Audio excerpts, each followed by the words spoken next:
এ ভাইকে corona virus হয়েছে কেন জানো? পৃথিবীর সব থেকে ছোট কোরআনকে ইগনোর করেছিল।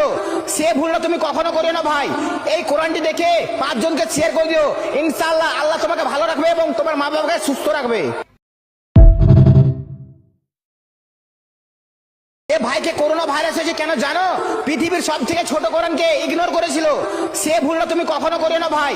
এই কোরআনটি দেখে 5 জনকে শেয়ার করে দিও। ইনশাআল্লাহ আল্লাহ তোমাকে ভালো রাখবে এবং তোমার মা বাবাকে সুস্থ রাখবে। এ ভাইকে করোনা ভাইরাস হয়েছে কেন জানো? পৃথিবীর সব থেকে ছোট কোরআনকে ইগনোর করেছিল। সে ভুলটা তুমি কখনো করিও না ভাই। এই কোরআনটি দেখে 5 জনকে শেয়ার করে দিও। ইনশাআল্লাহ আল্লাহ তোমাকে ভালো রাখবে এবং তোমার মা বাবাকে সুস্থ রাখবে। এ ভাইকে করোনা ভাইরাস হয়েছে কেন জানো? পৃথিবীর সব থেকে ছোট কোরআনকে ইগনোর করেছিল। সে ভুলটা তুমি কখনো করিও না ভাই। এই কোরআনটি দেখে 5 জনকে শেয়ার করে দিও। ইনশাআল্লাহ আল্লাহ তোমাকে ভালো রাখবে এবং তোমার মা বাবাকে সুস্থ রাখবে।